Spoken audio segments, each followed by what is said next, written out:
this water. And then I read other stuff that's very interesting. For example, drinking enough water, a lot of water. I'm saying about a gallon a day, which most of us don't drink. Pure water, the purest you can find, helps actually slows down the aging process, which some of you really need some help out there.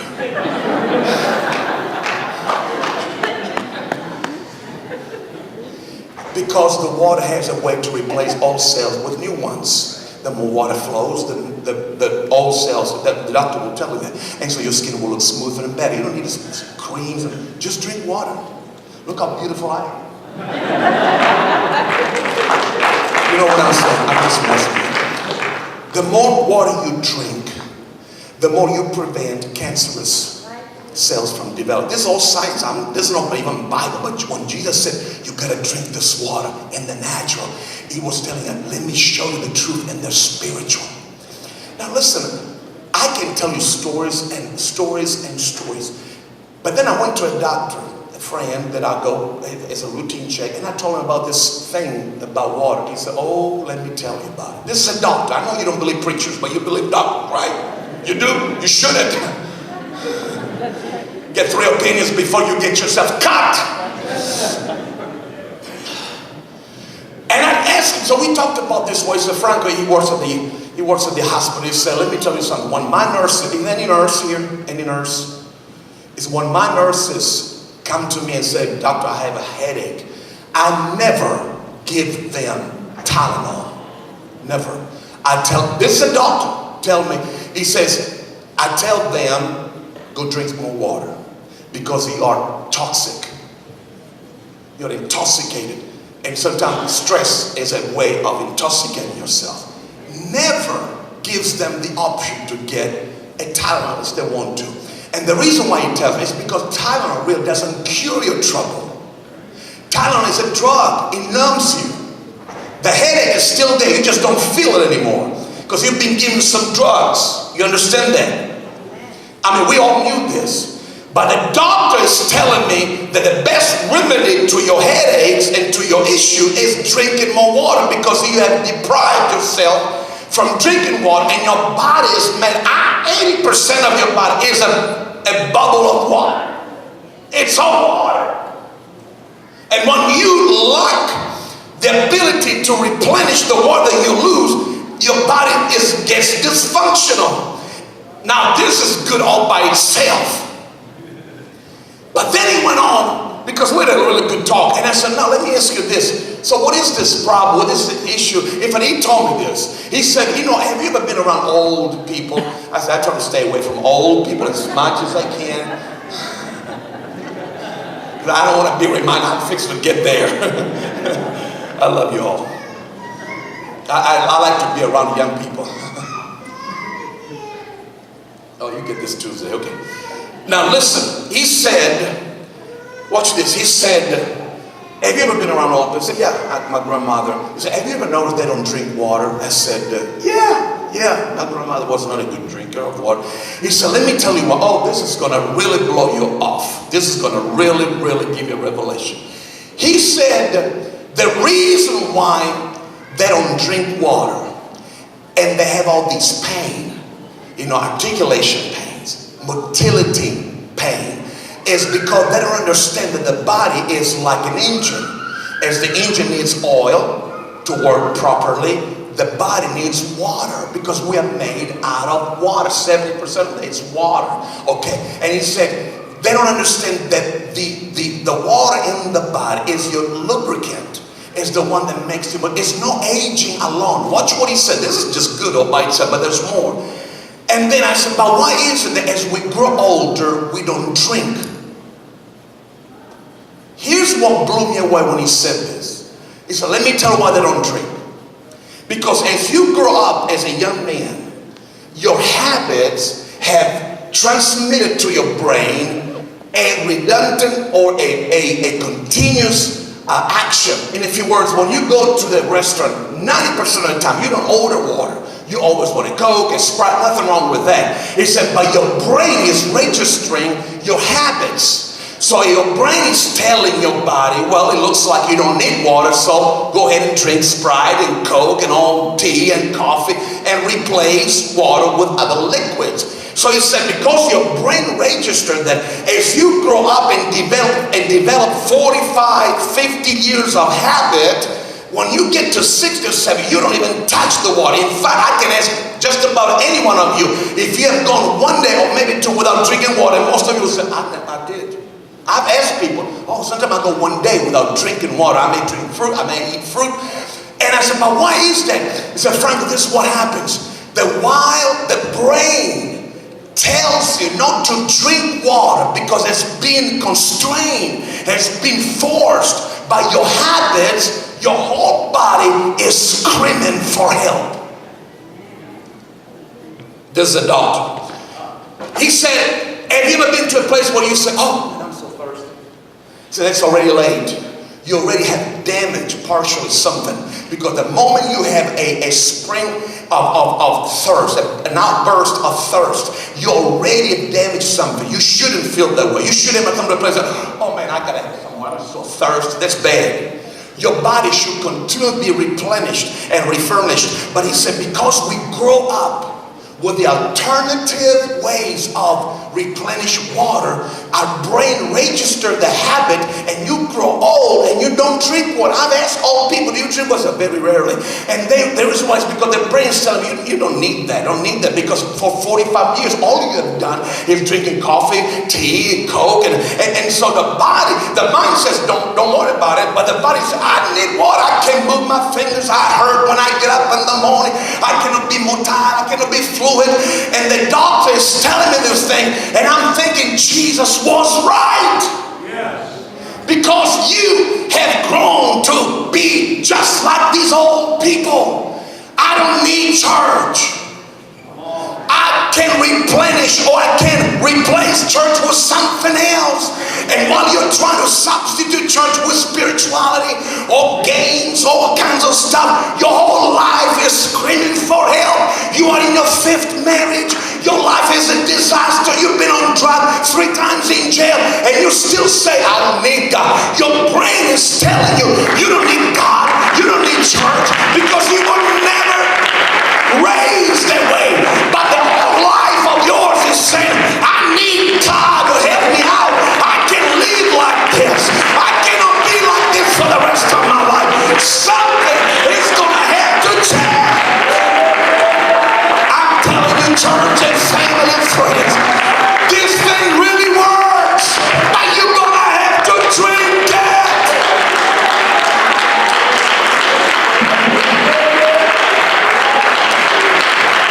It's not going to work. It's not going to work. If you don't drink, it's not going to benefit you. Have you been, sit down for just give me mine for 5 more minutes. Have you been to the doctor? Watch this. Have you been to the doctor? Now I'm going to be a little descriptive. Please, don't.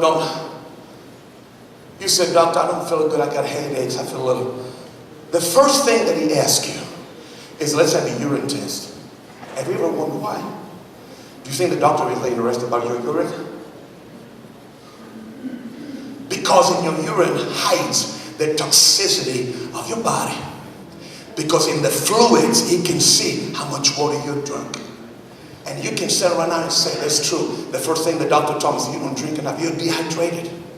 That's why you got headache. Because toxic that you accumulate through days, through hours, at work, anywhere, have to be discharged. They have to go out of your body. And the only way to do it is through liquidity, through your urine. But because you don't drink, you don't go as often, and you're toxic. And you got headaches, you got a mood, you got problems, and on. If you don't believe in what I'm saying, next time you see your doctor, would you please tell him what I'm telling you? And if it's not true, come and look for me. But I'm not giving you any address.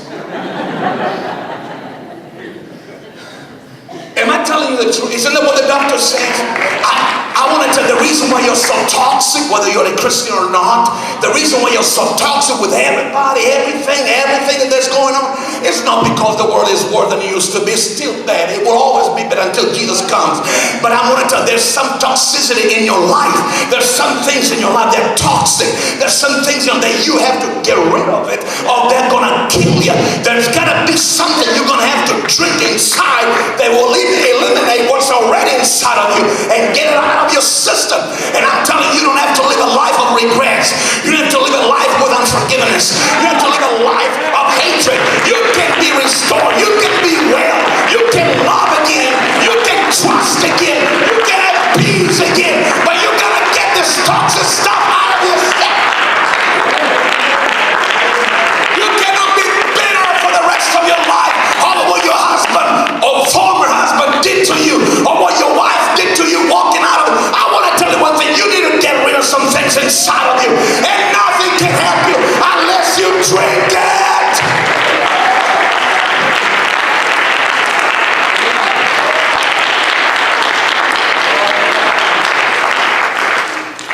If I'm not telling you the truth, come and see me after service. No, go and see him. Am I helping anybody? I'm telling you, I have a burden for, I don't even know you. But I have a burden for you because I see your lives as that were like we all know. Don't look at me like I'm cute. You don't know. You don't know. And if I were to tell you, I would have to kill you. Italian style, right? Some of these people you will never know. I'm telling you, I have a burden for you. And I know that nothing can help you. Because see, this is the thing. This is the thing, guys. Give me just 5 more minutes of your attention, because I'm trying to help you. I really want to help every lady in this house, every man in this house. Because I may never see you again. I hope I see you again. We try to fix the environment, to fix our own issues. So what we do, we give house projects to the needy, thinking they're going to be better. They did it in my city. In my city is high crime. I live in Sicily.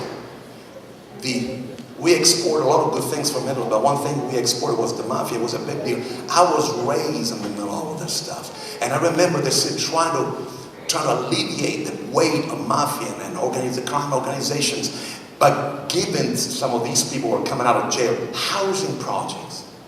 I want to tell you one thing. There's nothing worse in my city than those house projects there. It is the worst of the... Why? Because people don't know that in order to cure somebody from the inside, you cannot give me a nice environment. That's not what the problem is. If it would have been so, Adam would have never fallen. Because he had the perfect, Adam and Eve, they had the perfect paradise, and they still failed God. It is inside of me. When I change me, I change my conditions. I'm going to go home. I'm going to put my house in order. I'm going to clean. I don't want drugs. I don't want to smoke. I don't want this. I don't want to cuss and fuss. I don't want anything. Because I have changed. And now I'm looking with the eyes of a changed man. And I don't care if I live in a trailer, I live under the bridge, or I live in a house. I'm still going to make my environment for who I am. The environment is not going to make me. You can take a homeless man from anywhere in the city. Well, you know those guys, the homeless, and you get them and you put them in $1 million home, and I promise a month later, that $1 million home is going to look just like the bridge they used to live under. It's going to be dirty, filthy, because nobody's teaching him that you need to wash and clean yourself and change. You need to change yourself in order to keep your environment safe. Are you with me? When you feel saved, you're not going to hang around with former criminals. I don't go to bars and drink. I don't do cocaine because I have changed. The environment's going to be the same. The people's going to be the same. But I'm not going to fool with them. I'm telling you, this water really works. But you're going to have to drink it. So please don't leave the service today. Oh, they were so cute and you live. No, you got to drink it. So what do you mean I got to drink? You got to come to an altar, lift up your hands, open up your mouth like you're drinking, and say, Jesus, I need you. And by the time you leave this place, God is going to fill you with a gift of the Holy Ghost. I'm done. Here it is. I'm done. This is a bottle. I'm really done. This is a bottle. If this bottle could talk And please don't expect this bottle to talk. They don't talk. But this bottle could talk. It will say, I was created for something. You try to put bugs in it, and he said, no, that's not it. Try to put dirt, and said, no, that's not it. This bottle was created to be filled. Have you ever wondered, what does give identity to a bottle?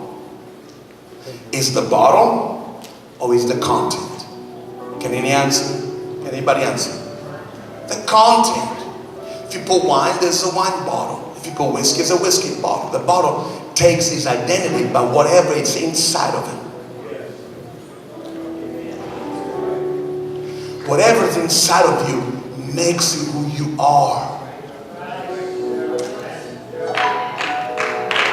Now, if this bottle could talk, he said, please fill me, because I have no purpose in this life.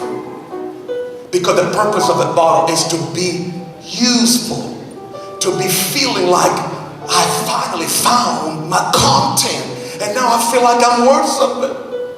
When I got the Holy Ghost, I realized for the first time in all my life, this is what I really needed to be fulfilled. Fulfilled. Money didn't give it to me, whatever you call it, didn't give it to me. But when the Holy Spirit came inside of me, I realized I'm that empty bottle, and now I know who I am. I'm done. It is a dangerous thing to remain empty. Because this is what happens to empty things. Number one, there is no label that gives you identity. Number two, everybody who is coming across you will do this to you because you're empty. Empty things are easy to break, are easy to squish, are easy to snap. That's why some people just have a terrible life. Everybody try to crush them, their marriage, their husband, their wife, their children, their boss, their life, their society. Because you're empty, you don't know who you are. You don't have anything inside that can hold you strong. This is what they do to us. That's what they did to me. That's what they did to you. And they throw you away, try to recycle you. But can I challenge you to do to this bottle what I just did that? I'm squeezing this bottle. I'm filled. You can't squeeze me, baby, the way you used to. You cannot break me the way you used to, because I'm filled with something. I got an identity right here. I got a label. I am the water. I know who I am. I'm a child of God. You cannot break me. You cannot squeeze me. I know who I am. I'm telling you, it works. It really works. If you drink it, stand with me. Now you're going to have to let me be a preacher. You're going to have to let me